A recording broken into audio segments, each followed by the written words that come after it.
casa, que é nossa mãe, né, Paulo? E o Paulo, pai do Augusto, é também funcionário aqui, colega nosso de trabalho. Então a gente está em casa hoje, né, Paulo?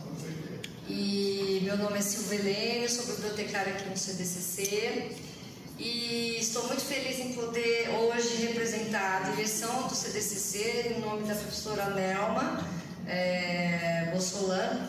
Estou aqui hoje para recebê-los e também parabenizar o Augusto por esse novo projeto, né, Augusto? Que venham vários, né? Que seja o primeiro de vários. Eu não, se tem outros projetos, mas pelo menos em livro, né? Então, que venham vários. E assim, a gente está muito feliz porque a gente conhece o Augusto desde pequenininho. Que ele frequentava aqui, sempre frequentou. E a gente lembra muito também do dom do Augusto para a música, né, Augusto? Que ele toca ainda, toca violino, e a gente lembra ele de pequenininho, quando ele começou a aprender, que ele vinha aqui já começar a dar uma palhinha pra gente aqui do violino, né? Mas então, para eu não me estender, eu agradeço a presença de todos, agradeço ao Augusto por ter escolhido a gente para estar lançando o livro aqui. E sejam bem-vindos e sucesso, Augusto. Agora eu passo a palavra. Obrigado. Obrigado, Silvia Helene, pela toda a recepção que eu tive aqui do CDCC. Obrigado por todo mundo que compareceu, que está aqui agora. Eu estou muito feliz de todo mundo que está aqui. E são pessoas que eu conheci em várias fases da minha vida, vários momentos diferentes. E é emocionante conseguir reunir vocês aqui. Bom, primeiro agradecer mesmo, né? Esse livro não aconteceria se não fosse o apoio de vocês, mas isso faz parte da história que eu vou contar aqui, que é a história de como esse livro quase não aconteceu. E isso vai se encaixar dentro do título que eu escolhi para essa nossa conversa, A Arte que Mora ao Lado, e com essa pergunta, né, como reduzir a barreira de entrada às artes, porque bom, eu vou contar a história para vocês vão ver. A minha história com a escrita, bom, como a Silvia Helene já falou, eu tenho algum histórico com outras artes, especialmente com a música. A música eu acho que é a arte que me acompanha há mais tempo. A minha história com a escrita não foi igual à da música. Ela não começou da mesma forma. Ela começou de uma forma muito mais sutil. Foi com o tempo que eu fui descobrindo que de vez em quando eu escrevia alguma coisa, de vez em quando eu lia alguma coisa e achava interessante, mas eu não entendia que a escrita era uma coisa possível para mim. De fato, eu nunca sonhei com isso, nunca me imaginei. Seria se você me perguntasse, já pensou em escrever um conto e mostrar para as pessoas? Já pensou em publicar alguma coisa? Com certeza não. Com certeza seria algo que eu acharia absurdo. E eu via a literatura como uma coisa muito distante, uma coisa que não era um universo o qual eu poderia acessar. E, portanto, eu deixava, assim, distante. E é isso que eu vou chamar aqui, dessa barreira de entrada. Seja para a literatura, seja para a música, seja para qualquer forma de arte. Toda arte, ela costuma ter um certo status, ela costuma ser vista de uma certa maneira. E na maioria das vezes, no meu entender, é uma maneira pouco convidativa para quem está olhando do lado de fora. Quem já está dentro da arte, está vivendo isso, está acessando isso, não tem questão nenhuma. Mas quem está de fora pode enfrentar essas barreiras. E essa barreira, eu digo ela tanto no sentido de consumir a arte. Às vezes a gente olha assim, um romance, um clássico de 400 páginas, se a gente já não está acostumado a ler, se a gente já não tem o hábito da leitura, a gente pode olhar isso com um certo receio. Quem sou eu para tentar ler um grande nome como Machado de Assis? Não só no consumo, mas também na escrita. Quem sou eu para tentar escrever uma história? Escrever um conto, escrever um romance, escrever um poema. O problema é que essas barreiras, elas são muito ilusórias. Porque o que é preciso para alguém começar a ler alguma coisa? O que é preciso para alguém começar a escrever alguma coisa? Mas isso era algo que eu não percebi. Eu tomava como certo. A literatura é algo distante. Por muito tempo foi assim. Por muito tempo eu sabia que eu tinha vontade de escrever, eu sabia que eu tinha algum gosto para isso, mas como eu não me enxergava dentro disso, não me aproximava. Nada me fazia me aproximar. Só que isso continuou por vários anos, porque quando a gente tem alguma inclinação artística, é difícil isso sumir. É difícil essas inquietações simplesmente desaparecerem de uma hora para outra.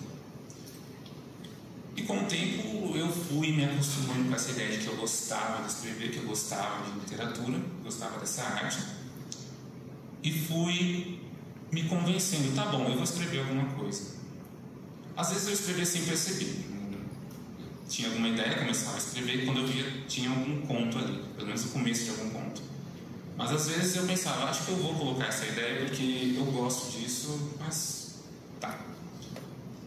Só que tudo isso ainda eu enxergava com uma grande distância. Eu escrevia só para mim.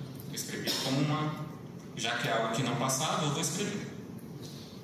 Eu ainda estava longe de sonhar com a publicação de qualquer coisa, mesmo mostrando. Eu nunca mostrei os textos que eu escrevi, os primeiros que eu escrevi. Não chegaram a ser vistos por ninguém, além de mim. Mas isso mudou. Isso mudou graças à arte que mora ao lado. E o que seria isso? Como é que eu passo aqui? Esse aqui é o livro, né, que vocês estão conhecendo agora, o lançamento desse meu livro. Só que teve um outro livro antes desse nascer, antes da ideia desse nascer, antes de eu decidir, vou publicar um livro, vou reunir uma coletânea de contos, antes de qualquer coisa, teve um outro livro que teve um papel importante para mim, para eu desafiar essas percepções, essas barreiras que eu sentia e que me afastavam tanto da literatura. Que foi, no caso, desse livro, Tempestade, que é um livro que eu tenho falado bastante nos últimos dias, no meu Instagram, não sei se vocês já me seguem. Eu tenho falado bastante desse livro, e esse livro, de fato, teve um papel importante dentro do meu processo de tomar essa coragem e caminhar para perto da literatura. Porque o que aconteceu com esse livro foi o seguinte: o escritor dele, o autor dele, é o Rafael. Cadê o Rafael? Tá ali. Ele está tirando fotos do evento. E foi um livro que eu acompanhei de perto. Eu acompanhei não o livro em si, mas o processo de criação desse livro. Quando esse livro ainda não estava em papel, estava só na ideia, eu estava ouvindo os comentários do Rafael sobre os planos que ele tinha sobre esse livro. Eu ajudei ele a fazer as capas. Teve algumas versões, eu ajudei ele. E quando ele lançou, eu também ajudei ele a levar na festa do livro da USP, que foi onde teve o lançamento do livro dele. Eu ajudei a divulgar, eu ajudei a vender. Então eu tive uma proximidade grande com esse livro, com o processo que deu origem a esse livro, Tempestade. E isso mudou uma coisa. Teve uma grande mudança, na verdade, acompanhar todo esse processo do livro. Porque se antes eu entendia que a literatura era uma coisa distante, era uma coisa extraordinária, era uma coisa que, se depois de 10 anos, mesmo gostando de escrever, eu ainda não tinha me identificado como um escritor, e portanto eu não me identificaria nunca, esse livro mudou essas percepções, porque eu vi que não é uma coisa tão distante, não é uma coisa tão impensável. Ver o processo que deu vida à tempestade me fez ver o que é necessário para publicar um livro, o que é necessário para você ter uma obra, para você entregar a obra para uma pessoa e falar assim: esse é o meu livro, tem esses textos aqui, tem essa pegada dentro desse livro. No caso, eu estava vendo isso no exemplo do Rafael. Ele estava vivendo isso. E de repente, com esse exemplo perto de mim, eu tive essa percepção. Não é coisa de outro mundo, é coisa do meu mundo, é coisa mundana, é coisa ordinária. Não sei se vocês já viram aquele vídeo do Gilberto Gil falando de cultura. Que cultura, a gente tem que acabar com a história de que cultura é algo extraordinário, cultura é ordinária, tem que estar na cesta básica. É bem essa a história. O livro do Rafael me ajudou a ver isso, me ajudou a ver que é uma coisa que dá para ser feita. Não que seja fácil, mas não é extraordinário. Não é uma coisa que você precisa estar morando nas nuvens para poder publicar um livro. Isso me deu coragem para arriscar um pouco mais, para decidir: eu vou publicar. Eu tenho textos, eu vou revisar os meus textos e eu vou apresentar para o mundo. Teve um começo. E eu comecei publicando alguns contos meus na Amazon. Esses dois aqui, Resgate de Morfeu e Pesadelo, foram os primeiros. O Micrometafísica, a primeira versão dele saiu na Amazon, né, em formato digital, tudo digital. Esse outro conto também acabou saindo. Tudo no meio desse processo. Eu estava ajudando o Rafael a levar o livro dele em algumas feiras. Eu estava conhecendo mais desse universo da literatura. Eu estava me empolgando mais, eu estava me motivando mais, tomando mais coragem e querendo me afirmar como um escritor. Eu tenho textos, eu tenho vontade de publicar, por que eu não publico? Comecei por aí. Mas ainda foi um começo pequeno. Esse QR Code aqui, preciso falar disso, né? Do meu perfil lá na Amazon. De vez em quando, os meus textos costumam sair primeiro lá. Então, se vocês me seguirem lá, vocês vão ter em primeira mão. E eu costumo fazer algumas ofertas. Às vezes saem alguns contos que estão de graça. Inclusive, tem um de graça neste momento. Esses foram os dois últimos que eu publiquei lá. O Remédio, ele está de graça hoje. Acho que mais alguns 3 ou 4 dias. Eu consigo fazer essas promoções na Amazon, deixar alguns livros de graça durante 5 dias, a cada 3 meses. Então é interessante se vocês me seguirem lá, porque para vocês me acompanharem o que está acontecendo, as coisas costumam sair primeiro lá. E de fato, o que a Silvia falou estava muito certo. Esse daqui é o primeiro, mas de muita coisa que está por vir. E elas vão aparecer primeiro lá. Mas a Amazon, esse formato de livro digital, ainda era pouco. Eu ainda não tinha tido essa experiência de pegar um livro na mão, que é uma coisa que parece coisa boba, mas faz falta isso. Se você escreve um livro, mas você não consegue pegar o livro na mão, parece que você não escreveu o livro. É uma coisa estranha, mas... E ainda não tinha conseguido entregar um livro na mão da pessoa, falar do meu livro ali para a pessoa. E apesar da divulgação dos contos grátis, tinha downloads, tinha acessos, mas ainda assim eu não sentia que as pessoas estavam lendo meu livro.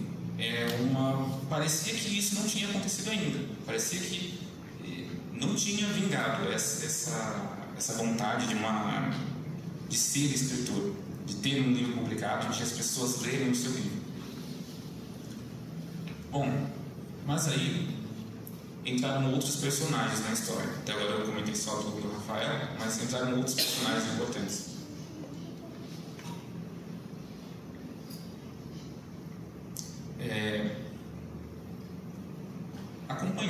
acompanhar o processo do Tempestade me levou, junto com o Rafael, em várias feiras de livros que aconteceram na cidade do meio do ano para cá. A primeira foi a FLUSP, e na FLUSP a gente conheceu vários escritores. No primeiro dia da FLUSP, eu cheguei lá cedinho, eu estava com uns livros do Rafael na mochila, e eu estava procurando, cadê a mesa dos escritores de São Carlos? Cadê a mesa dos escritores de São Carlos? Eu sabia que eles estavam lá, e a gente ia pegar um espacinho lá para ficar vendendo com eles. Estava procurando. Aí eu achei lá, comecei a conversar com um escritor que estava lá. Foi o caso do Fares, Antônio Fares, que ninguém mais, ninguém menos que o presidente da Academia Literária de São Carlos. Aproveitando esse encontro muito oportuno, o Fares foi me contando mais da academia, do projeto da academia. Durante os dias da FLUSP, eu conheci outros escritores também da academia. Acho que junto com o Fares estava o Tom, naquele primeiro momento. O Tom, infelizmente, não pôde vir hoje. Mas estava lá o Fares, o Tom, depois eu conheci a Adriana, depois eu conheci o Glauco está aqui, a Rose, a Giovana estava lá. Conheci também alguns outros escritores, o Nélio, o Flávio, que estão aqui no meio da gente. O Nélio, inclusive, eu vou falar, ele foi semifinalista do Prêmio Jabuti na categoria Contos desse ano. Não sei se vocês conhecem o Prêmio Jabuti, mas é um prêmio muito importante da literatura brasileira, da língua portuguesa, não sei. Um prêmio muito importante. O Nélio foi semifinalista, estava lá na lista dos 10 concorrendo a esse prêmio. Enfim, conversei bastante com o Nélio, com o Flávio, tive um pouco de conversa com o Glauco, depois em outros momentos a gente conversou mais, em outras feiras. Fui tendo esse contato com escritores da cidade, fui tendo contato com esse universo do livro que acontece na cidade, que durante muito tempo eu nasci aqui, eu cresci aqui, eu estudei aqui, mas eu não sabia de toda a literatura que acontece em São Carlos. Não fazia ideia de que tinha uma academia literária. Ela tem quantos anos faz? Ela foi criada em dezembro, mas o CNPJ é de 31 de janeiro deste ano. Vai completar um ano. Está um ano. Oficialmente. E eu só fui saber dela em eventos de livro. Então, muitas dessas coisas, eu fui descobrir essas coisas que acontecem na literatura de São Carlos nesses eventos que eu comecei a participar também aqui por causa do livro do Rafael. Ele foi me puxando para tudo isso. Eu fui tendo esse contato, e quanto mais eu conhecia essa arte que mora ao lado, mais via que não é essa coisa que eu pensava antes, que está em outro mundo, mas é uma coisa da nossa realidade e que acontece à nossa volta, apesar de muitas vezes a gente não saber disso. Eu fui me empolgando mais, eu fui ganhando mais coragem, fui ganhando mais incentivos. E aqui tem tanto incentivos indiretos, porque eu estava vendo essas pessoas fazendo os seus livros acontecerem, indo nessas feiras e vendendo os seus livros, quanto também incentivos bem diretos, que é no caso do Rafael e do Fares, ficava um de cada lado me falando: imprime seu livro, publica seu livro, quando que vai ser o lançamento? E foi numa dessas feiras, com os dois me falando, me incentivando, me encorajando, que eu decidi, tá bom, vou publicar, né? O livro que era só a versão digital vai virar papel, vou imprimir. E aí entra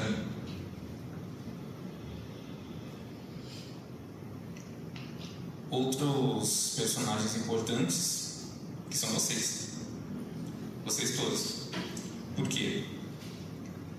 Quando eu falei, tá, vou imprimir, quero ver esse livro acontecer, comecei a falar com as pessoas, comecei a divulgar, comecei a ver, quer comprar o livro? Vou fazer isso, estou fazendo isso, estou montando um projeto gráfico, estou fazendo essas coisas, quer comprar? E a aceitação que eu tive da parte de vocês foi imensa, imensa. Eu achei que eu ia vender uns 20, 30, mas acabou que cresceu bastante a quantidade, cresceu bastante o número de interessados. Eu fui divulgando para mais gente foi querendo. Eu falei, o que é isso? Então eu comecei a ficar muito empolgado mesmo com isso. O livro foi ficando cada vez mais real. Essa entrada na literatura foi ficando cada vez mais real. E tudo por quê? Porque eu estava encontrando essa força na arte que mora ao lado e nas pessoas que estavam ao meu redor, que estavam me gerando esse incentivo, me gerando essa segurança para fazer isso. Vou abrir um parênteses. Tem um personagem que não estava planejado, mas como o personagem apareceu aqui, ele é anterior, na verdade, a todos os outros, que é o Vitor. O Vitor, ele publicou o primeiro livro. Quando foi o seu primeiro livro? Foi em 2019. Eu ia lançar em 2020, mas veio a pandemia. Esse online. Acho que o seu livro foi o primeiro livro de um São Carlense que eu ouvi falar assim, pelo menos de alguém tão jovem. Acho que você é mais novo que eu. Sou.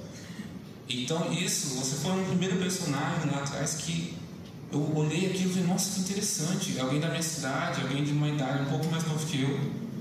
E eu aqui com os textos na gaveta, isso aqui eu também, né? Então você também foi um personagem que participou disso.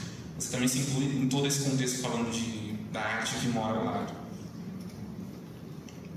Aí, aconteceu. Eu escrevi o livro, os livros chegaram e a gente está aqui, reunidos para conversar sobre isso.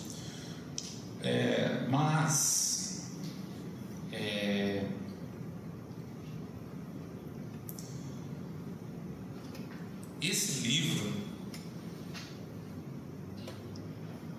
dado a forma com a qual ele aconteceu, tendo que enfrentar essas barreiras, essas coisas que estavam mais na minha cabeça do que dificuldades externas, porque as dificuldades externas elas existem. Publicar um livro dá muito trabalho. Todas as etapas de publicar um livro, não só a escrita, mas tudo. Você pensar no projeto gráfico, a capa, a diagramação, a revisão, pensar como que você vai divulgar, como que vai alcançar as pessoas, tudo isso dá muito trabalho. Então, quando eu falo que eu consegui de alguma forma reduzir essas barreiras para conseguir acessar a literatura, não quero dizer que seja fácil. Quando eu falo que a literatura é algo ordinário, não quer dizer que é fácil, mas que é possível, que é uma coisa realista, que é uma coisa que se a gente quiser, se a gente se empenhar, dá para acontecer. Mas todas essas outras dificuldades que eram um pouco mais ilusórias, e eu fui desconstruindo com o tempo, acabaram marcando bastante o Micrometafísica. Porque hoje eu olho para ele e eu entendo que ele é um livro que, de algumas formas, abraça essa questão. Como que eu reduzo essas barreiras? E, se possível, como que eu destruo essas barreiras que impedem as pessoas de tanto escreverem quanto lerem também? E o Micrometafísica, ele tem algumas maneiras de lidar com essa questão, que eu vou comentar um pouquinho agora. Bom, primeiro ele é um livro de microcontos, e quando eu falo um microconto, um texto curto, que é uma página só, que é um parágrafo só, que às vezes é 1, 2 linhas, isso por si só já é uma barreira reduzida. Porque se eu entrego para você um romance de 400 páginas para você ler, ou um conto de uma página, um parágrafo, em termos práticos, a barreira para o microconto é muito menor. Mas também tem alguma coisa de provocativa que gira em torno de microcontos. Porque um microconto, ele tem essa proposta de ser uma história contada em poucas palavras. Um parágrafo só para contar a história. E um parágrafo só que você vai ter que ler para captar essa história. Eu enxergo, se o microconto pudesse falar, eu acho que ele teria alguma personalidade assim que olharia para a gente e falaria assim: eu sou tão curto, tão pequeno, tão poucas palavras. Eu desafio você a me ler, a me interpretar, a entender o que eu estou falando. Como que você não vai entender um parágrafo de história. Então eu acho que microcontos eles têm esse teor provocativo. Como que pode uma história estar encapsulada dentro de um parágrafo só, dentro de uma página só? Então, não só por ser um tamanho pequeno e, portanto, na prática é mais rápido de ler, tem menos empecilhos que você pode criar para, vou deixar para ler depois, lê rapidinho, 10 segundos. Ele também tem essa questão de desafiar, ele te desafia implicitamente. E o desafio é uma coisa que incentiva. Quando a gente se vê desafiado, a gente se vê tentado a ler, tentado a interpretar, tentado a entender o que está dentro disso. E quando a gente menos percebe, a gente já leu o microconto, a gente já está pensando o que está aqui? Que história é essa? Que personagens são esses? Que ideias são essas? Que conceitos são esses? De repente, lembra daquela barreira que faz com que as pessoas não queiram ler? Separa as pessoas da leitura? De repente a pessoa lê um microconto, está pensando e nem se deu conta. O microconto ele tem essa possibilidade, esse potencial de fazer esse salto acontecer, reduzir essa barreira. Mas além disso, o microconto ele tem uma coisa muito interessante, que é o seguinte: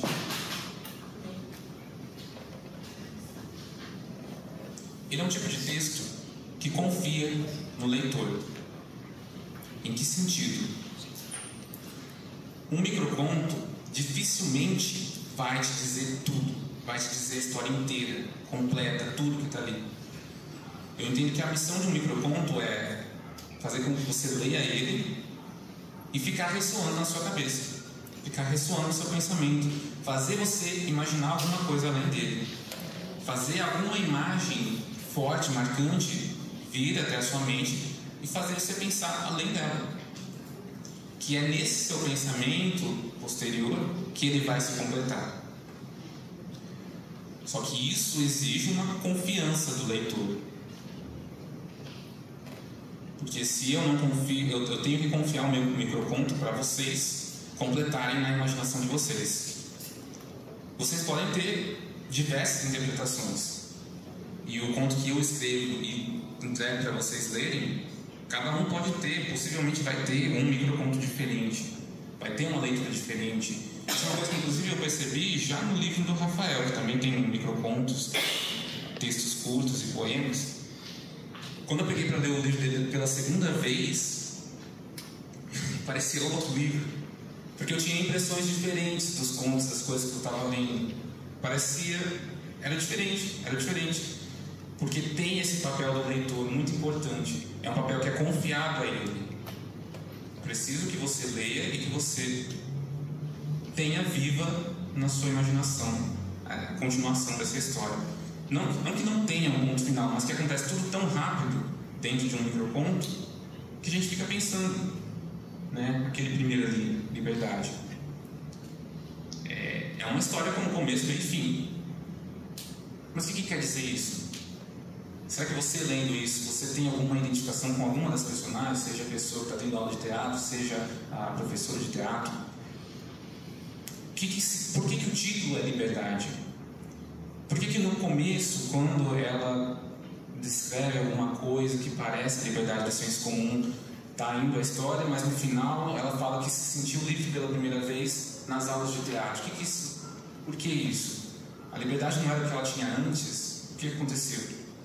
Então são várias perguntas que são deixadas do leitor, de uma confiança de que ele vai ter esse exercício de imaginação, e até mesmo no caso aqui do micrometafísico, um exercício de um pensamento um pouco mais filosófico. Em vários textos eu brinco um pouco com alguns conceitos e eu peço para o leitor também esse exercício. Quer repensar esse conceito? No caso aqui, quer repensar o conceito de liberdade? O que significa isso para você?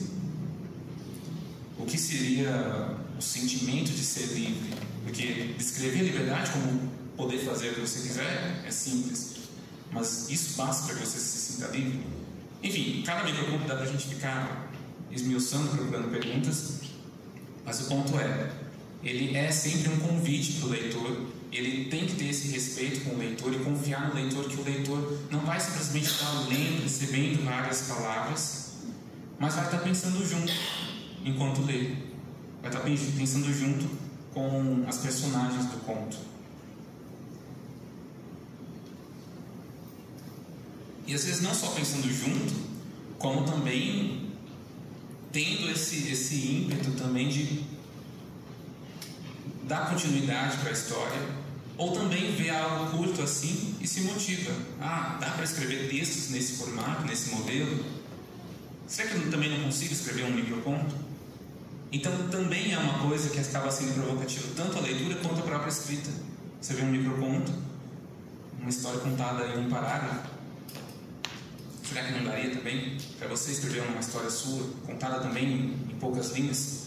Porque pensar em escrever um romance, você precisa de muito tempo, muita dedicação, talvez muita técnica. Mas pensar em escrever um microconto, pelo menos no primeiro momento, parece mais fácil. Tem suas dificuldades, mas parece mais fácil. E pode te trazer para dentro desse fazer literário, desse fazer artístico.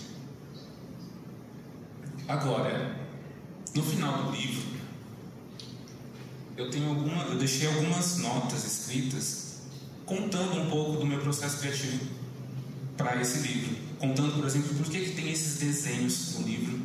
Contando a presença de alguns outros versos que não estavam na versão original, mas surgiram quando eu estava diagramando o livro. Eu vou contando um pouco da história desse livro, por quê? Para tentar estabelecer um laço com quem está lendo o livro, parecido com esse laço que eu tive com o livro Tempestade. Porque eu tive sorte de acompanhar isso de perto, ver o processo criativo disso daqui. E no final do livro, o que eu tento trazer do micrometafísica é essa proximidade também. Contar para vocês quais foram as minhas dificuldades, quais foram os meus processos. Eu conto também que esses desenhos chegaram nessas páginas quase que por um acidente. Não foi uma coisa que estava planejado desde o começo, mas foi acontecendo, um processo que teve alguns acidentes, teve muita intuição, teve muitas coisas que às vezes a gente não imagina que acontecem dentro da execução de uma obra de arte. Às vezes a gente pensa que o autor teve uma ideia genial, depois escreveu. Pode ser que aconteça isso, mas às vezes acontece no meio do caminho. Isso daqui, a decisão também de fazer um livro de microcontos, foi porque eu estava tendo esse exercício literário de escrever um pouco por dia, de escrever alguns microcontos de vez em quando, e quando eu percebi que tinha contos com uma temática parecida, eu poderia reunir aquilo, tratar um pouquinho, deixar dividido em 4 temas, daria um livro. Então foi uma coisa que foi acontecendo organicamente. E quando eu conto isso no final do livro, são tipo 2 crônicas que tem no final do livro, a minha ideia é essa: tentar trazer essa proximidade, tentar fazer vocês enxergarem que não é uma coisa que super mirabolante, mas é uma coisa que foi acontecendo, e foi acontecendo da parte de alguém que vocês conhecem, né? Eu tenho essa proximidade com vocês. E é isso que eu tento buscar nessas páginas finais. Buscar essa imagem de que o meu livro também pode ser, eu espero que seja para vocês, uma arte que mora ao lado. Uma arte que possa, de alguma forma, mostrar para vocês que não é algo tão distante, não é algo extraordinário. É uma coisa que acontece ao nosso redor. É uma coisa que vai acontecendo aos poucos, é uma coisa que vai acontecendo por meio de processos que a gente vai estabelecendo, por meio de coisas que a gente, às vezes é acidente, às vezes a gente nem percebe, às vezes a gente só vai perceber mais para o final, mas é algo realista, Então eu entendo que o micrometafísica ele acabou abraçando um pouco esses intuitos de como ele quase não chegou a existir por conta de barreiras ilusórias que nos separam da literatura, de outras artes. Ele acabou pegando essa missão de tentar desafiar essas barreiras, tentar desafiar o leitor a ler, a escrever e a imaginar se ele também não é um artista, se ele também não tem o potencial de criar obras de arte. E ele não é o primeiro, é uma coisa que marca ele, mas que não é exclusiva dele. O Micrometafísica, ele é o começo de um projeto maior que eu tenho, que é um projeto de contos que ficam nesse meio termo entre literatura e filosofia. E a minha ideia é variar entre o tamanho dos contos e variar nos temas da filosofia. A filosofia costuma ser dividida em algumas áreas. Tem a metafísica, tem a estética, que é a filosofia da arte, tem a lógica e tem a ética. Então a minha ideia é fazer alguns volumes, ter alguns livros com microcontos. Aqui eu já apresento de antemão aqui a capa, pelo menos a versão prévia, do Microestética, que vão ser contos um pouco mais ligados com essa parte da filosofia da arte. E tem também esse outro, que é o Macrometafísica, que ele se propõe a trazer contos maiores. E esse caso vão ser 4 contos. Os textos estão prontos, está em fase de revisão. Esse aqui provavelmente vai ser o próximo a ser publicado. E tem também um que não apareceu nenhum aqui, porque eu não tenho nenhuma capa pronta para mostrar, que são os mesos, os textos, contos tamanho intermediário. E variando, portanto, nesses 3 tamanhos e nesses 4 temas. Porque não é que eu quero que as pessoas leiam só coisas curtas. Eu quero que elas também tenham um convite para ler coisas maiores. A ideia de um texto curto, muitas vezes, você consegue ler um microconto, 10 segundos, 1 minuto, você lê. Pode ficar quebrando a cabeça mais um tempinho, mas você lê. Se você começar a gostar de ler a partir dessa porta de entrada, você pode se interessar também por ler outras coisas. Então, dentro desse projetinho de vários livros, começando agora com Micrometafísica, possivelmente esses vão ser os 2 que vão aparecer ano que vem, e mais para frente, é um projeto de longo prazo. Mais para frente vão surgir dos outros. O que eu quero, é abrir essa possibilidade dentro desse projeto.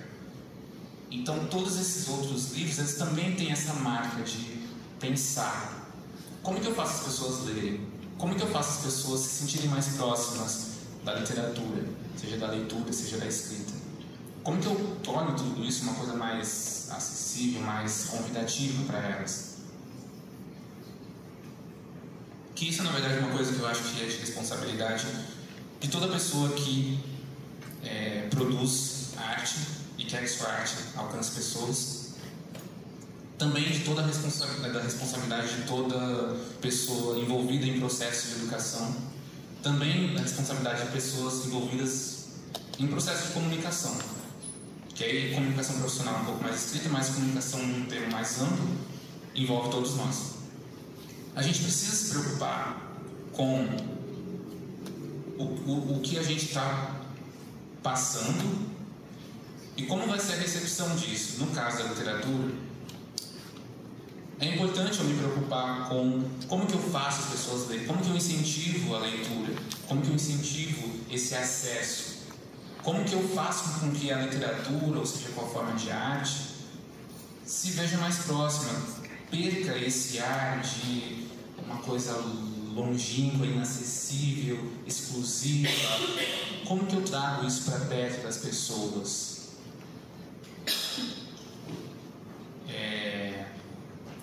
Mas isso não é algo que se restringe aos meus projetos, meus sozinhos. Também tem aqui, que é uma das surpresas que eu falei que ia ter, projetos meus em coautoria com o Rafael. A gente começou recentemente uma página no Instagram que é Contestável, com X, QR Code para vocês acessarem e seguirem. Fiquem à vontade para apontar e seguir lá. Essa é uma página de textos curtos também, Um texto por dia a gente publica lá. E aqui no Contestável tem uma coisa interessante nessa escolha de uma página de textos. É ilusório a gente pensar e reafirmar a tese de que hoje em dia as pessoas não leem. As pessoas leem sim, e leem muito. A questão é, o que elas leem? Onde está o conteúdo que elas leem? As pessoas leem muitas coisas na internet, nas redes sociais. E o escritor ele pode ter duas opções. Ou ele constata isso e fica num cantinho reclamando que as pessoas não leem o livro dele porque as pessoas só leem coisas na internet. Ou ele vai para onde está a atenção das pessoas. Ele vai até as pessoas. Ele vai onde as pessoas estão lendo. Ele se preocupa com como eu garanto que onde as pessoas estão com a sua atenção, lá elas tenham coisas de qualidade para ler. Essa é uma responsabilidade importante que eu entendo que escritores têm que ter. E é algo que a gente abraça nesse projeto, no Contestável. A gente traz textos para o Instagram, textos curtos também, textos que podem ser lidos rapidamente, textos que você pode bater o olho e ficar pensando naquilo. E também, de novo, não que isso seja o ponto final que a gente quer. Nosso intuito é, a partir disso, encantar pessoas com textos, com literatura, e fazer com que, você só ficava lendo coisas na internet, conheceu alguma página de textos, achou interessante, ficou curioso com um autor que você viu lá, o texto publicado, pode sair dali e pesquisar mais esse autor. Pode conhecer mais o que tem além disso aqui, além da internet. Pode ir para outras modalidades de leitura. Mas a questão é, quem que vai fazer esse transporte? É a pessoa que está na internet, que está ali consumindo seus conteúdos, que vai de repente descobrir que tem mais coisa fora e falar, eu vou lá ver? Ou é a gente que quer trazer essas pessoas e a gente vai lá e faz o convite a elas, onde elas já estão? E o Contestável, ele gerou esse produto aqui, que é uma revistinha, um livreto. É quase um Instagram em formato físico. E acho que tudo que eu falei para o micrometafísica, nesses intuitos de provocar a leitura, textos curtos, que parece que ser uma porta de entrada mais acessível, é acentuado nesse projeto, nessa revistinha aqui. Por quê? Você passa, você olha um quadrado, se pergunta, que isso? Será que você lê? Um disco, alguma coisa? Aí você abre, tem uns contos aqui, uns textos, o que é isso? São umas histórias, uma por página. Você vai lendo, nossa, que ideia estranha, não entendi nada, passa pro próximo. Lê o outro, entendi alguma coisa. Vai lendo, vai lendo, vai lendo. Quando você vê, você tem um livro a mais para colocar ali na lista de livros no ano. Então, esse Contestável ele acaba sendo essa literatura super permeável. Porque a forma como ela se apresenta é intrigante. Se coloca ali uma curiosidade, o que é isso? Você abre, você começa a ver, você começa a ler, de repente você está lendo, de repente você está imaginando, de repente você está querendo completar o ponto. Inclusive teve uma coisa muito interessante que aconteceu recentemente. Esse conto aqui, que é a página, pensamento, inclusive está dentro do livro do Metafísica e na página do Instagram. Ele é o nosso sucesso de bilheteria, esse microconto. As pessoas engajam bastante nele. E recentemente teve uma pessoa que repostou isso daqui no stories dela e completou o conto. Deu uma continuação. Tipo, o conto é completo, mas a pessoa foi lá e escreveu mais 2 linhas a mais. Ou seja, a gente criou um leitor, um escritor por aí. Então, o Contestável, ele é a acentuação dessas ideias. Ele é uma coisa permeável. Ele é uma coisa que eu te entrego assim. E você folheia, você começa a ler, você tem acesso a ler algumas histórias. não é intimidador, como um livro de várias páginas poderia ser.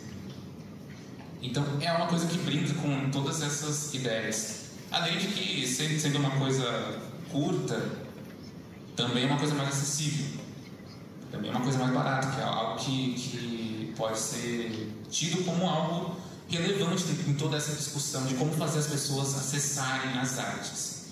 As artes precisam ser acessíveis.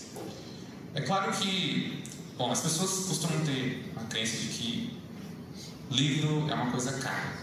Depois o Faz pode contar para vocês um caso dele para justificar que não, livro não é uma coisa cara. Mas mesmo assim, a gente apresentar uma opção que é mais acessível, que é mais baratinha, que é mais rápida, também é algo que se encaixa dentro dessas discussões. Como que a gente pode fazer as pessoas lerem? Como que a gente pode tornar isso mais próximo das pessoas? Tornar essa literatura mais próxima. E o Contestável, ele tem essas ideias. E vocês estão todos convidados a conhecer aqui essa revistinha. Tem coisas interessantes. Isso aqui eu acho muito interessante para vocês darem de presente também. Porque é tão bonitinho, é tão bem feito, olha só. Acho interessante. Depois vocês venham conhecer, tá? Vai ter tempo para isso. Bom, mas esse não é o único projeto em coautoria meu e do Rafael. A gente tem um outro, que é a segunda coisa que a gente vai contar aqui, segunda surpresa. Vocês me seguem no Instagram, porque lá eu estava falando de que tinha surpresa, mas eu não sei se vocês viram. A gente está com um outro projeto no qual a gente está trabalhando. Qual é o seu Instagram? @alentice. Vocês podem procurar Além Santos. Uma das causas de eu ter escolhido esse nome é que é fácil de ser encontrado. A gente está com um outro projeto que a gente decidiu contar aqui para vocês. Primeiro porque a gente está empolgado com o projeto. Quando a gente está empolgado com uma coisa, a gente quer falar logo. Apesar de que ainda não está pronto, apesar que isso vai sair ano que vem, mas a gente já vai contar um pouquinho para vocês, antecipar um pouquinho. Vocês estão sabendo de primeira mão, ainda não foi divulgado em lugar nenhum. Contestável já estava lá a página, mas esse outro projeto não. E tem uma segunda causa para a gente trazendo esse tema aqui, desse outro projeto, que ele tem uma outra forma de pensar isso, de pensar como reduzir a barreira de acesso, especificamente da literatura, mas que pode ser aplicada a outras artes. Que é não pensando só o formato, não pensando só onde isso vai estar sendo veiculado, mas pensando também no tema. O tema dessas obras escritas.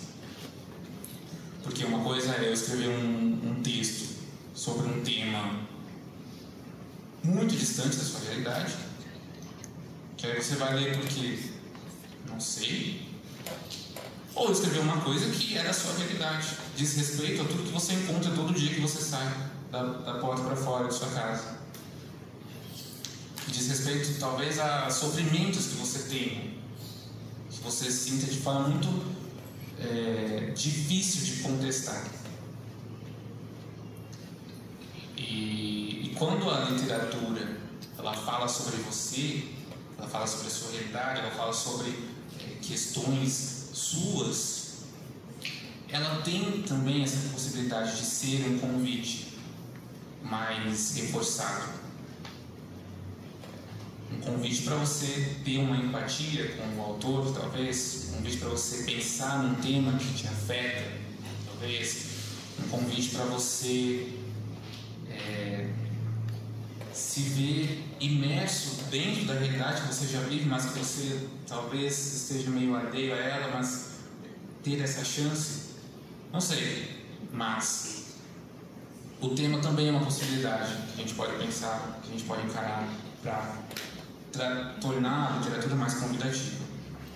Eu vou mostrar aqui a nossa coautoria, vocês vão ver o tema dela, que é uma coisa que a gente está vendo sendo cada vez mais falado, e que na verdade não precisa de um discurso para convencer ninguém que é uma realidade, que é um problema, que é algo que nos afeta. Então não preciso de palavras para convencer disso.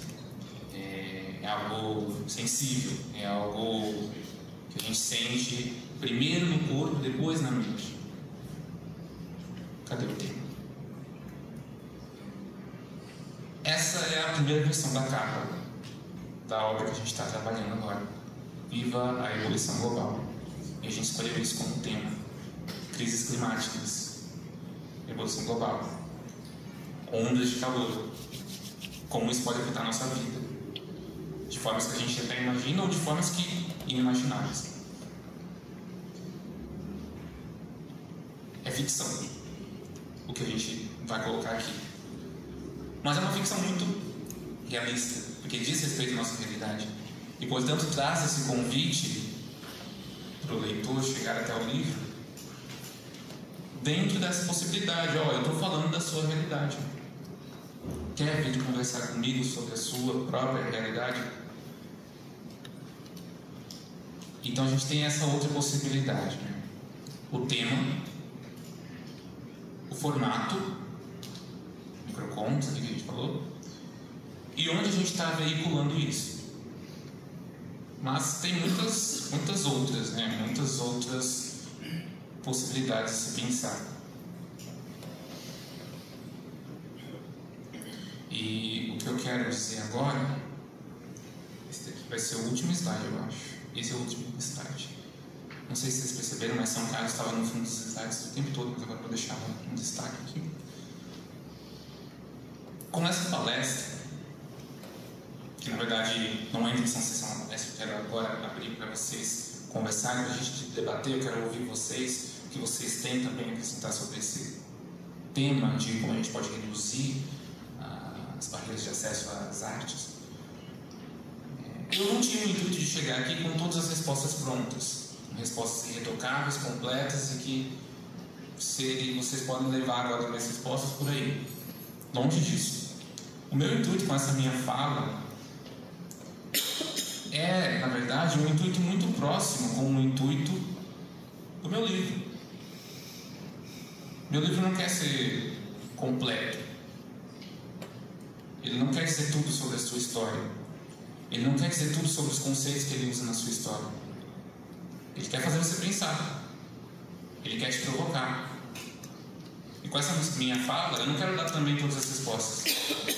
Eu quero provocar vocês a pensarem sobre esse assunto. Nos próximos minutos, eu quero ouvir de vocês também, que isso vire uma roda de conversa. E depois que a gente sair daqui, eu espero que essas ideias, que essas respostas e principalmente essas perguntas continuem também. Vocês carreguem elas daqui em diante. E que toda essa discussão, toda essa preocupação não fique aqui e agora, mas possa ir muito além daqui. E para finalizar a minha fala, eu gostaria de agradecer a todos vocês que puderam vir aqui hoje, estar presentes, todos vocês que apoiaram esses projetos e continuam apoiando, a todos vocês que de certa forma também são coautores do meu livro, digamos assim, porque apesar do título, né, micrometafísica, parece uma coisa muito distante, ele é muito baseado em coisas reais. E todos os projetos aqui também são coisas muito reais. São coisas que são relevantes e não surgem do nada. Surgem de interações com pessoas. Eu estou muito contente, por exemplo, de ter recebido aqui hoje professores meus, professoras minhas. E a vontade de falar esse livro aqui é de vocês também. Vocês também têm um pinguinho aqui. Minha família também está aqui hoje. E a vontade também de falar. Também é de vocês o livro. Vocês também têm coautoria aqui. Também tem participação aqui em todos esses projetos. Meus amigos estão aqui hoje, os de mais longa data, os que eu conheço mais recentemente, os que são do universo do livro, que são de outros universos, a vontade de falar, tem um pouquinho de vocês aqui em todos esses livros. E eu quero terminar minha fala agradecendo a vocês por essa coautoria, por fazerem parte de tudo isso.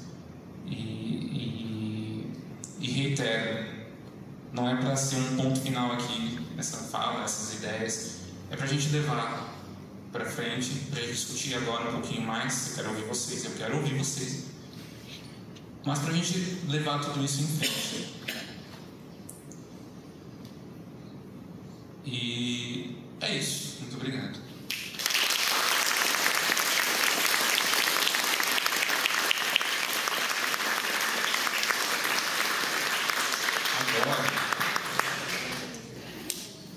Agora é com vocês. Quem quer falar? Quem quer comentar alguma ideia, alguma experiência, alguma que tenha a ver com isso da reduzir as barreiras de internet? Victor. Eu queria falar que eu acho, você falou de reduzir as barreiras de acesso, e eu acho muito difícil quando fala de preço mesmo, porque é caro ser um autor independente. Imprimir o livro, eu tive que passar por edição, a questão do design gráfico da capa do livro, impressão do livro. Cada livro saiu para mim uns 30 pontos e eu vendi ele por 39. Eu não tive quase lucro nenhum, porque eu ainda paguei as coisas do evento de lançamento, marcador de página e divulgação, e tem um monte de coisa envolvida, panfletagem que eu fiz. Então, eu não sei, eu realmente não sei. Eu não sei se isso é uma pergunta que tem resposta, né? Mas eu não sei como diminuir essa barreira, a barreira do preço final. Como que isso pode chegar nas pessoas custando mais barato se é tão caro ser autor independente, é tão caro, custa tão caro fazer isso. Posso responder? Assim como daria? Vocês, Antônio, faz. Gente, primeiro, boa noite a todos. Eu fico muito contente que tenha muita gente. Eu me chamo Antônio Faz, e isso é o que eu tenho trabalhado muito. A gente tem uma academia literária aqui, que são escritores todos, e temos trabalhado para ter mais escritores, mas principalmente para termos mais leitores. Antes de alguém ser escritor, obviamente tem que ser leitor. Então, um dos projetos que começou e é importante são clubes de leitura que a gente quer espalhar, tá? Agora, especificamente respondendo o que você falou e respondendo para quem pensa em escrever, não faz sentido você não vender o livro pelo triplo do valor que você gastou na impressão. Esse é valor quase mínimo. E hoje a gente tem possibilidade de imprimir livros por valores mais baixos. Mesmo quem não é membro da Academia Literária de São Carlos pode contar com a nossa ajuda, tanto o Rafael quanto o Além pode ajudar a encaminhar isso. E livro, pensando no todo, é um projeto. Eu tenho que saber o tamanho do livro. De repente eu faço um livro de 300 páginas, ele vai sair caro. Esse valor que você falou é caro, dá para fazer por muito menos que isso. A gente, não vou me estender com isso, mas a gente tem algumas ajudas de ideias, de onde imprimir, de que quantidade. Hoje você consegue imprimir de 50 em 50 tranquilo, e conforme você vende, você reimprime nessa conta. Se você triplicar o valor de impressão, na hora que você vender 20, você já pode pagar, e tem que pensar em pagar o autor. Essa brincadeira de querer ser lido, dar muito livro de graça, não faz sentido. Aí você não é profissional. Tudo bem, se você tem outra fonte de renda e quer com isso ser lido, fazer um livro, legal. mas eu acho que a gente tem que ter o pensamento de que, mesmo que seja só um quinhão do nosso trabalho, o livro é um produto para ser vendido. Não faz sentido. Mesmo quando a gente vai fazer palestras em escolas, não faz sentido eu ir de graça. Eu já perguntei para o secretário de Educação: vocês me convidam porque é de graça ou porque eu sou bom? Porque todo mundo que vai à escola recebe, sem diminuir ou valorizar qualquer profissão. O faxineiro, a merendeira, professor, diretor, todo mundo recebe. Como assim eu vou e não recebo? Então, um dos objetivos da Academia Literária é trazer essa consciência para o dia a dia de quem quer ser escritor e também de quem é leitor. Gente, não faz o menor sentido você pedir para um amigo te dar um livro de graça. Isso é ofensivo, ainda mais se é seu amigo. Você tem que ir lá e comprar. Quando você o Glauco, que está aqui, eu conheci porque uma amiga nossa, que também está na academia, foi comprar meu livro para dar de presente no aniversário dele. Então esse é um movimento que a gente tem que fazer. Então tem uma frase que eu uso, que eu gosto, que é: livro sempre presente. É isso, gente. Já falei demais.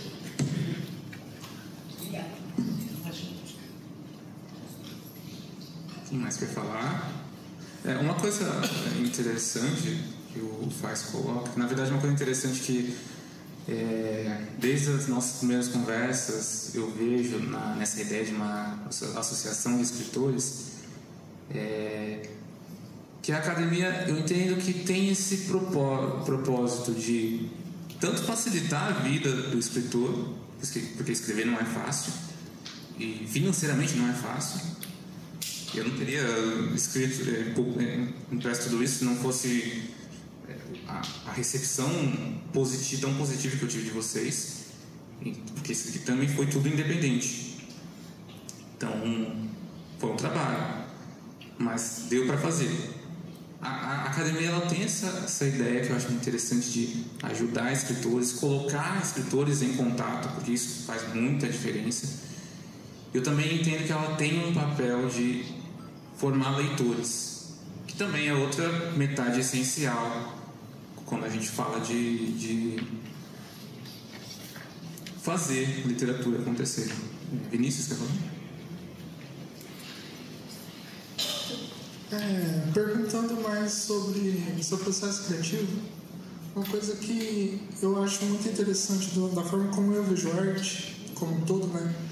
Que todo mundo tem uma vontade de se expressar, de ter uma angústia, tem alguma pergunta, tem qualquer coisa, quer se expressar. Muita gente não sabe fazer isso, muita gente ignora isso. E eu imagino que tem artistas que às vezes sabem fazer isso muito bem, mas também tem outros artistas que têm essa luta, mas conseguem fazer. E aí eu queria saber de você, o que você acha sobre isso? Tipo, você já enfrentou essa necessidade de eu estou sentindo alguma coisa e preciso externar isso na minha leitura, no violino que você toca? Ou também, se você já teve o sentimento, mas não sabia o que era e também não sabia como... O que eu faço disso? Eu nem sei o que eu estou sentindo direito, mas eu estou sentindo alguma coisa. E aí eu queria saber como que é para você. Bom, para mim, eu tenho muitos desses sentimentos, coisas que eu quero expressar, coisas que ficam na minha mente e não passam, e que vão dando textos com o tempo. Às vezes eu tenho uma ideia mais clara de como eu quero colocar no papel, às vezes fica um tempo e eu não vou procurando e demora um pouco para achar. Teve já contos que eu comecei a escrever, que eu precisava começar a escrever, só que era de algum assunto um pouco mais difícil, que eu tive que interromper o processo, assim, esperar. Que inclusive um dos contos que apareceu aqui, que estão na Amazon, é o penúltimo a ser publicado, aquele do Descontinuidade. Ironicamente, teve uma grande descontinuidade no processo de escrita dele. Eu acho que demorei 4 anos. E eu voltava naquele texto, eu olhava aquilo, eu pensava, eu quero terminar de escrever esse conto, eu preciso, mas eu não sei como. E foi recentemente que eu voltei para ele, me debrucei nele com mais calma, com mais atenção, e fui pensando, o que eu quero tirar daqui? E às vezes até no processo de escrita eu acabo me surpreendendo com o rumo que vai levando, no termo das ideias mesmo. Porque meus contos eles têm um pouco dessa inspiração filosófica. Então nem sempre eu sei em qual conclusão eu vou chegar, ou se vai ter uma conclusão. Inclusive tem acontecido bastante de eu deixo o final desses contos mais longos um final dúbio, não revelo tudo, deixo uma margem de interpretação. Mas nesse conto aconteceu, ele tem um final dúbio também, mas na minha cabeça eu sei o que aconteceu, eu sei a mensagem que eu queria passar. Então às vezes vem mais fácil, às vezes é mais difícil, mas eu acho que o essencial mesmo para acontecer, no meu caso, é eu dar vazão. Porque as ideias ficam e voltam. Eu tô com muita coisa que eu quero colocar no papel. O problema não tem sido inspiração ou falta de ideia, tem sido falta de tempo para escrever. Porque tem muita coisa que eu quero colocar e nesse tempo que eu tenho me dedicado mais à escrita, o que tem sido essencial é isso, eu me dispor a voltar para o texto, a voltar a escrever, a voltar para o exercício de escrita e tentar, seja num formato diferente, seja num tipo de narração diferente, e ir explorando e me expondo a esse exercício, a essa prática da escrita, e uma hora acaba saindo, o que eu preciso expressar acaba saindo. Então é isso. Não sei se eu respondi bem ou não. Tá bom. Quem mais quer falar? Camila. Que bom que você não manda não, eu queria te ouvir. Você ia me indicar? Oi, gente, boa noite. Meu nome é Camila, eu sou escritora e produtora editorial e professora de escrita criativa. Nessa questão de como é que a gente faz para, enfim, trazer mais pessoas para a literatura, é um problema que ele está em tantos níveis. Então, quando eu dou aula de escrita criativa, os meus alunos eles chegam e falam: Camila, eu adorei, eu consegui entender. Esse escritor iniciante, ele acha que ele não consegue entender o processo da escrita. Por quê? Porque quando ele era adolescente, ele errou uma pergunta do vestibular e ele aprendeu que ele não entendeu aquele livro. Porque, enfim, caiu numa pegadinha da pergunta. Então a gente tem esse nível do aluno achar que ele não consegue escrever. E depois tem a questão da editora ou da gráfica que a gente leva ao nosso livro, que também é um trabalho deles, assim, eles estão cobrando porque precisam. Depois tem o nível da gente educar o nosso mercado consumidor, né, de que a literatura brasileira pode ser boa.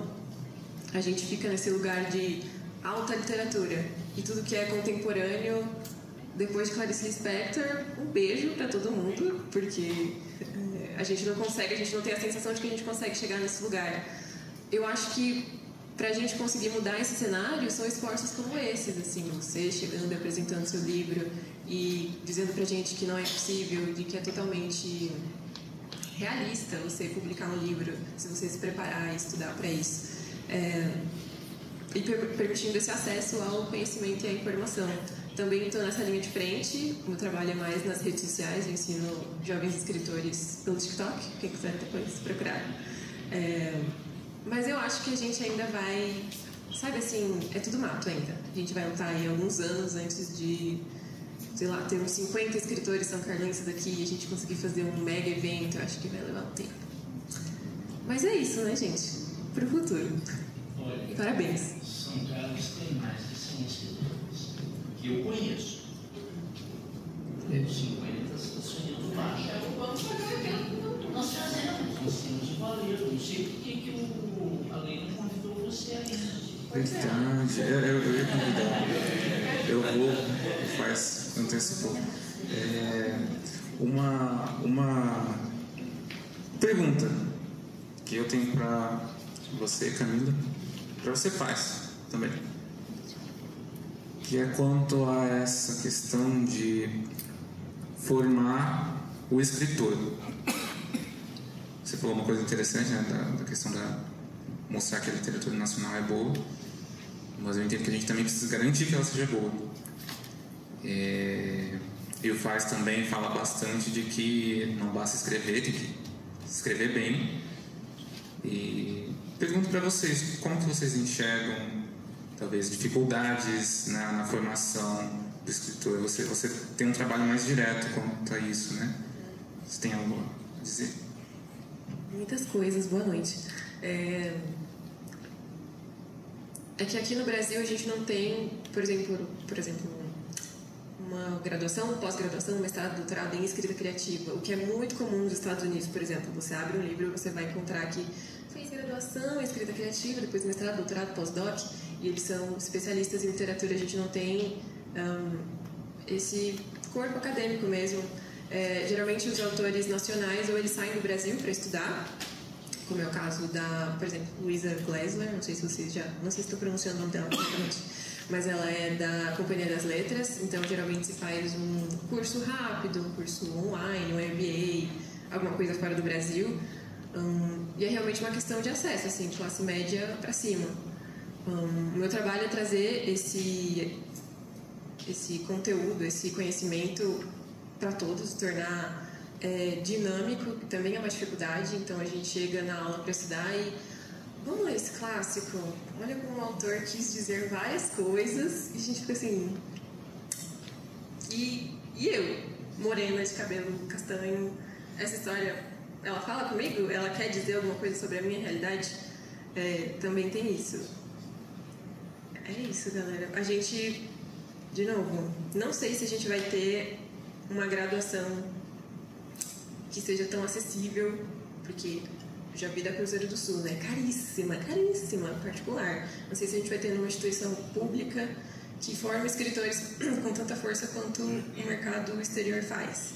Então, eu acho que a gente ainda tem que ir pelo caminho dos cursos livres e os escritores irem compartilhando o conhecimento que eles têm e passando adiante. Quer adicionar alguma? Camila, né? Camila, eu vou bem na contramão do que você falou, tá? Pior coisa para ser escritor é fazer letras. Letras não formam escritor. Cursos, infelizmente, também não formam escritores. Hoje, depois de muito tempo, eu tenho um resumo. Eu já tive curso de escrita criativa. Hoje eu tenho um livro que se chama O Último Livro, em que é um romance em que o protagonista tem que aprender a escrever. E eu aprendi muito com o meu próprio livro, mais do que tudo que eu falei. E eu vou fazer um resumo para quem quer escrever, que é o seguinte: não é você que escreve o livro, é o livro que escreve você. Essa pretensão da gente achar que a gente escreve, que a gente tem controle, isso é a maior barreira para quem quer escrever. Escritor sabe ouvir personagens. Eu tenho um conto que eu nunca terminei, mas um dia eu termino. Eu tinha um personagem que eu comecei a ficar com raiva do personagem. Aí eu peguei e criei outro personagem para ferrar com ele. Os dois filhos da puta se juntaram contra mim e eles estavam certos. Os personagens são vivos. Então, quando você tenta controlar os personagens e não ouve o que eles querem dizer, é o caminho para o fracasso. E, coincidentemente, esse também é o problema da vida. Qual que é o grande problema da vida? Eu querer controlar a vida, querer controlar os personagens. Então, isso é uma coisa de mão dupla, em que a escrita vira meio terapêutica. Eu escrevo, eu que estou lá, mas o personagem vai dizendo para mim o que ele quer fazer. Se eu não aprender a respeitá-lo, isso não tem muito a ver com fazer curso, embora eu também dê um monte de dicas, mas essa é a minha primeira conversa hoje. Aprenda que você não tem controle. Nem o tema é você quem escolhe. O tema aparece na sua vida, ele surge. E se você quiser forçar um tema, escrever sobre uma determinada coisa, infelizmente você vai produzir livro de aconselhamento, de autoajuda, que está lotado aí, é tudo muito ruim. Então, eu acho que é aprender a olhar para o mundo, olhar para as pessoas, olhar para os personagens e deixar eles falarem o que eles querem, do jeito que eles quiserem. Mas isso não tem nada a ver, não sou espírita, nada com receber espírito, mas é uma percepção que a gente vai deixando fluir. Quanto menos você controlar o livro, maior é a chance dele ser bom.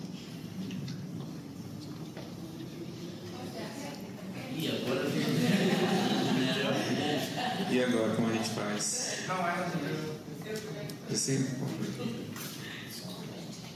Rapidinho, concordo, a escrita tem esse lugar, tem um autor que diz, né, todas as histórias já estão escritas em algum lugar e a gente é só o mediador ali, que vai deixar a história sair.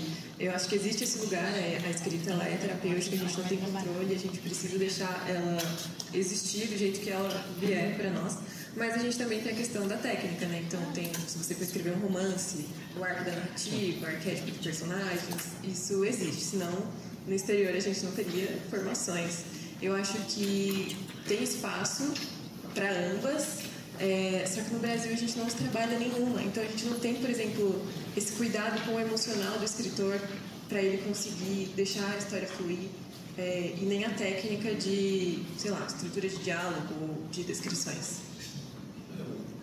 O primeiro objetivo literário, o primeiro objetivo é melhorar a escrita. O segundo é viabilizar a publicação.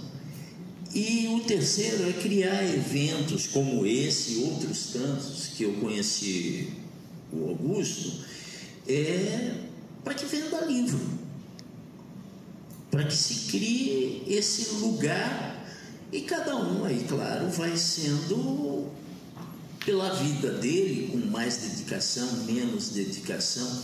Hoje eu vivo só de literatura. Minha formação, só para saber, é em ciências da computação.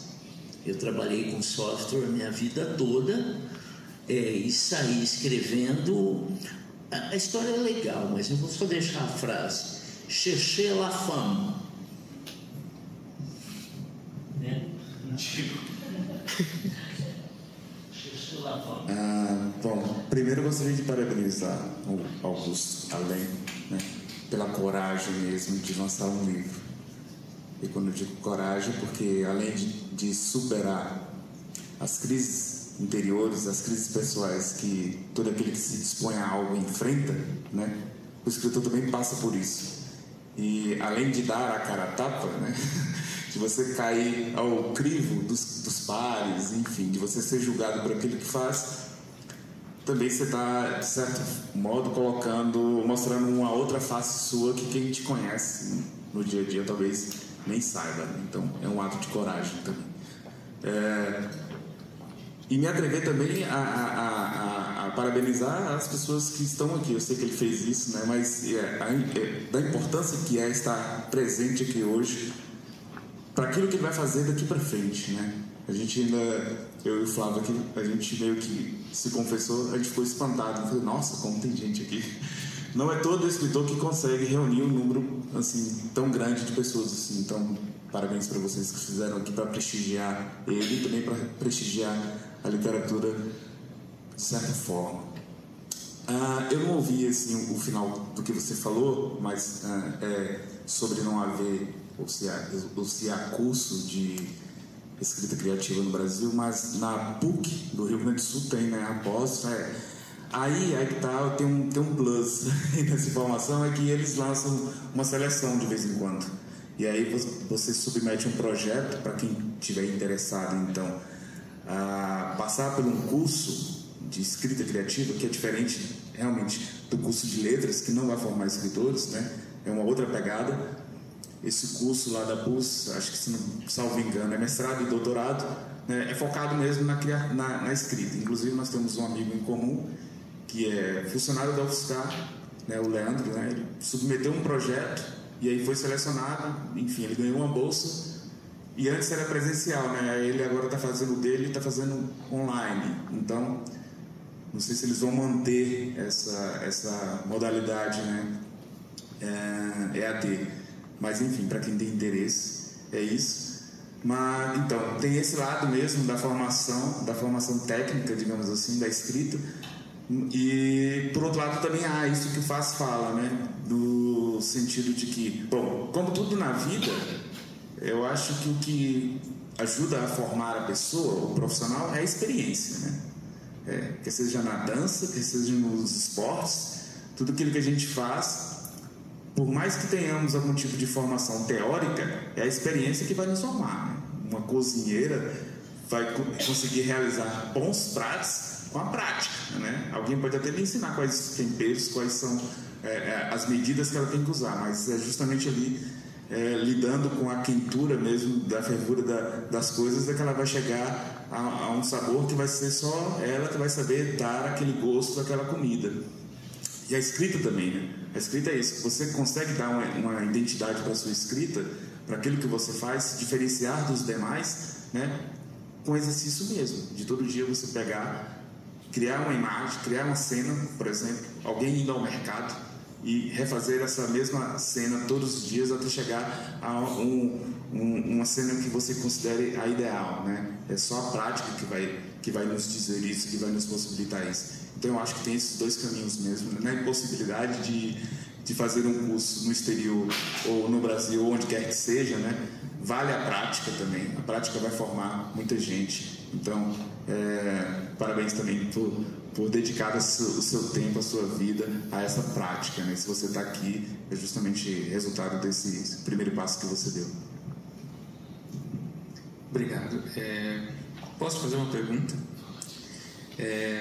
Eu vejo que você fala bastante da importância de valorizar a literatura regional, que eu acho que tem tudo a ver com falar a arte que mora lá.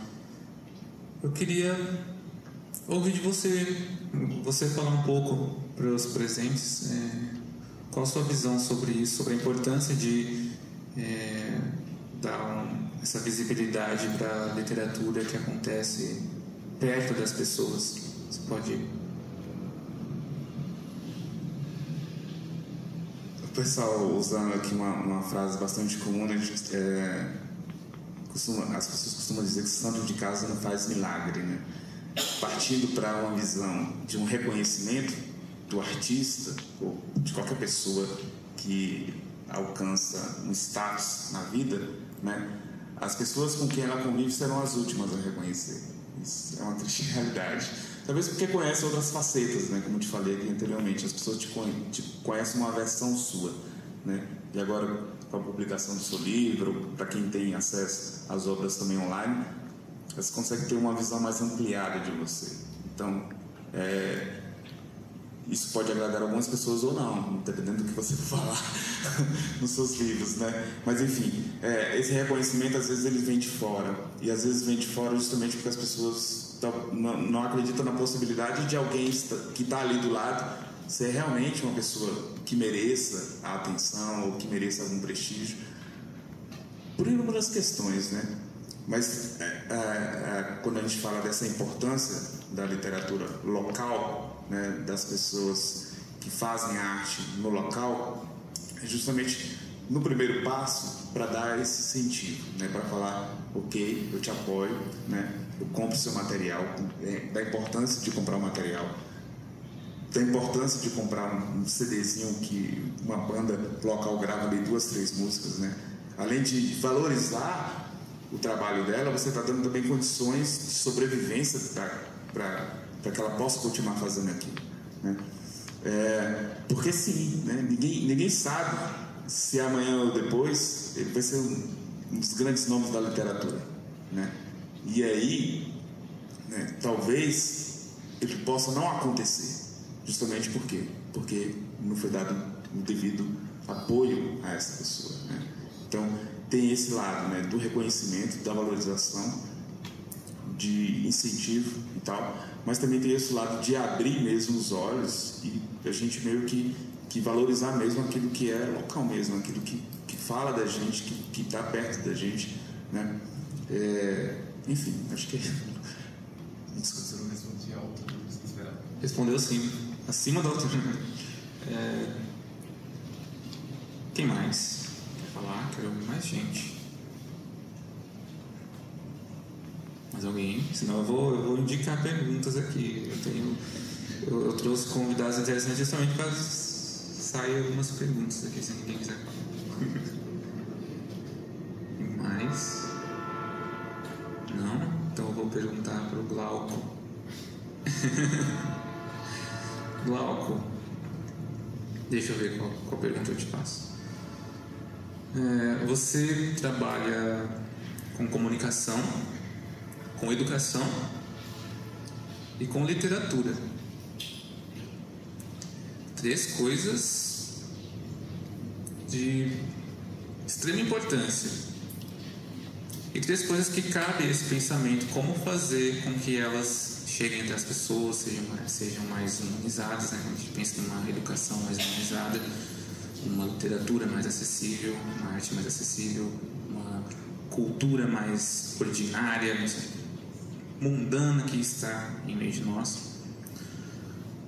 Como você enxerga desafios nesse sentido e quais possibilidades, quais ferramentas talvez você tenha com as práticas suas? O que você pode falar para a gente sobre isso? Boa noite, meu nome é Glauco. Eu sou, como o Alain falou, eu sou professor, tenho um programa de rádio, faço entrevistas com pessoas ligadas à arte de maneira geral e há algum tempo me enveredei pela escrita também. Eu acho que o grande segredo, Alain, está no jovem, na criança, cara. É difícil você criar um leitor de 60 anos, uma pessoa que nunca leu.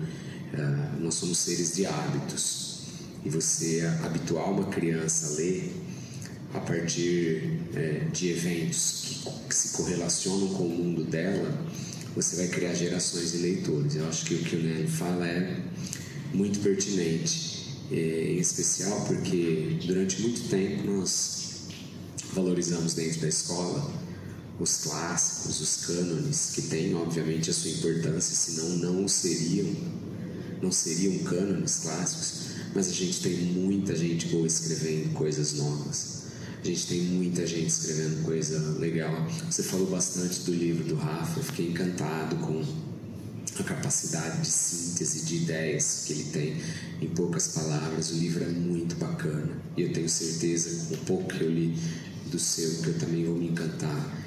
E essas pessoas, como o Nelly falou, muitas vezes estão perto da gente e a gente acaba não percebendo. Então acho que a literatura hoje ela precisa olhar para frente. A gente olha muito para trás na nossa literatura.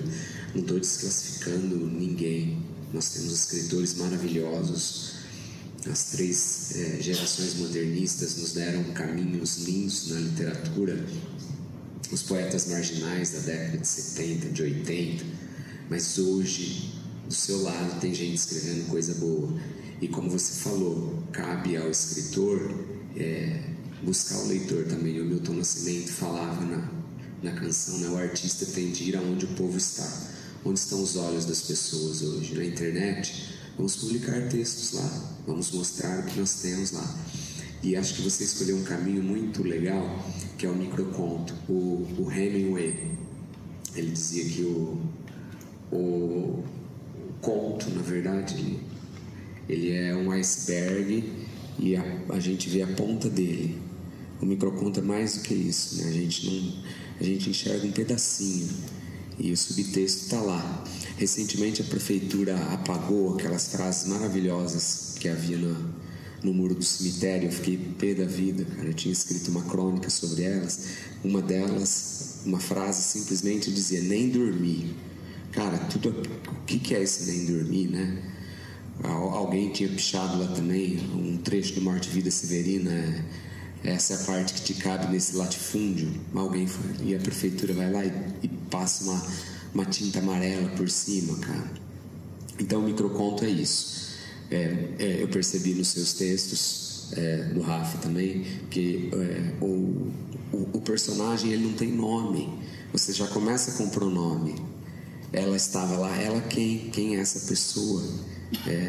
Você depende de um diálogo maior e às vezes, embora o texto seja mais curto, você depende de uma maturidade maior do seu leitor. Você precisa de uma compreensão um pouco mais ampla do seu leitor. Agora, como a gente vive um modelo de leitura rápida, eu acho que o microconto veio para ficar. Não é um gênero novo, mas é um gênero que dialoga muito com o jovem. E acho que se eu respondi sua pergunta, esse é o caminho. É a criança, é o jovem, para a gente criar futuros leitores. Muito obrigado. Vou passar a palavra para a professora Cláudia. Deixa eu só perguntar algo antes. Tem alguém aqui que comprou o livro na pré-venda e precisa retirar para ir embora? Pergunta muito, porque eu já posso entregar mais.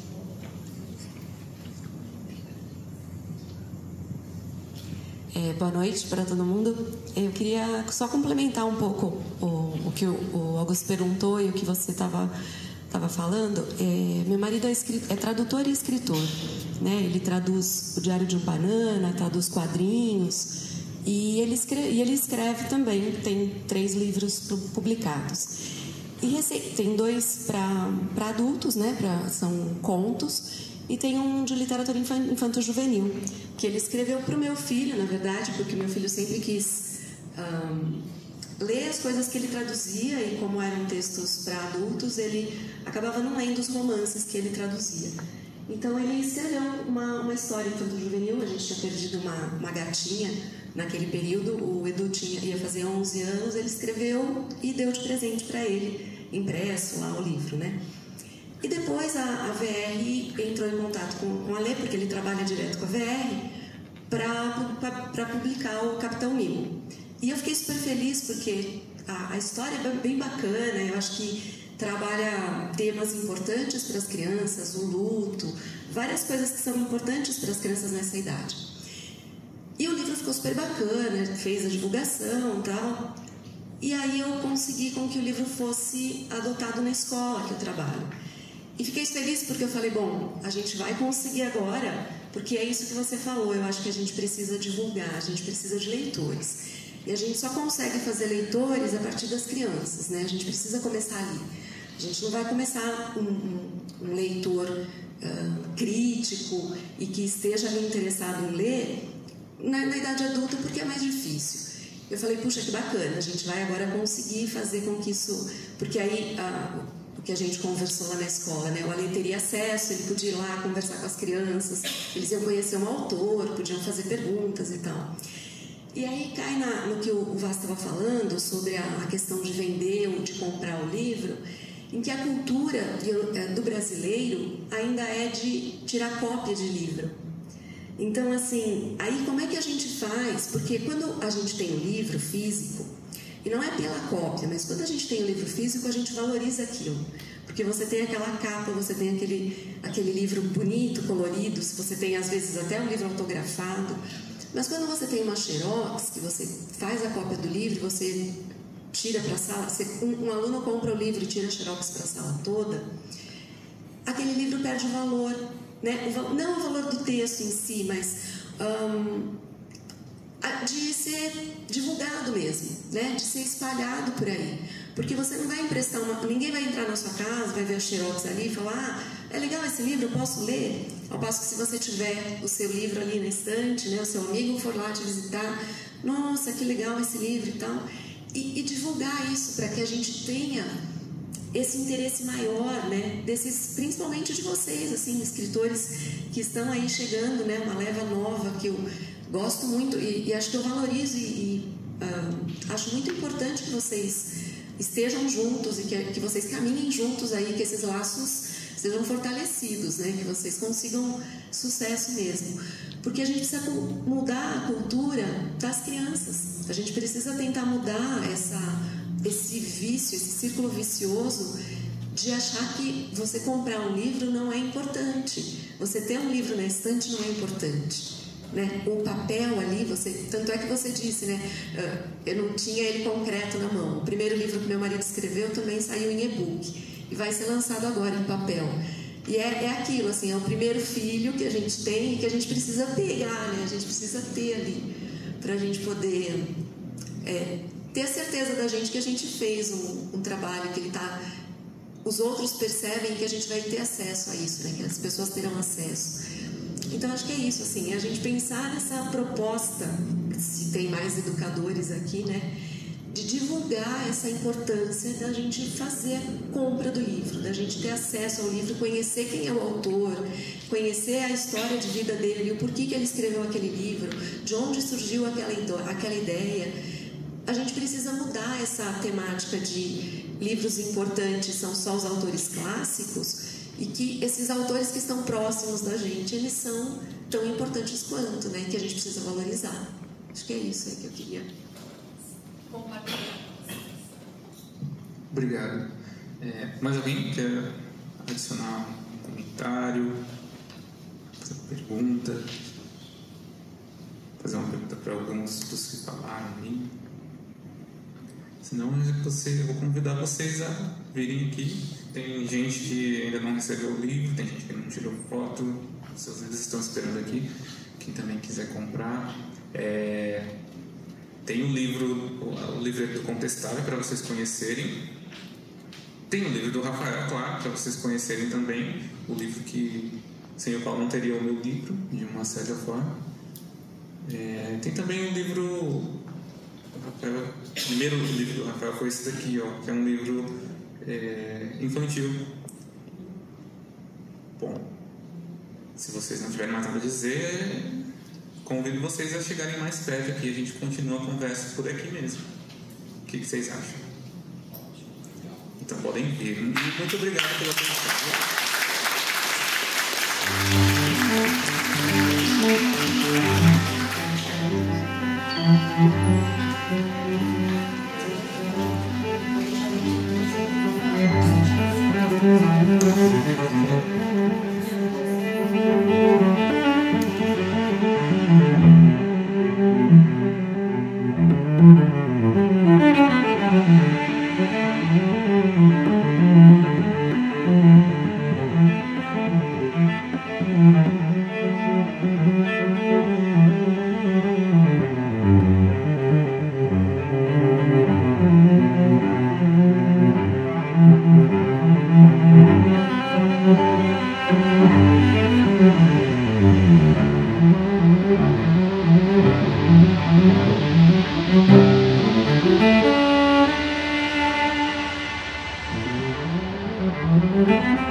Thank you.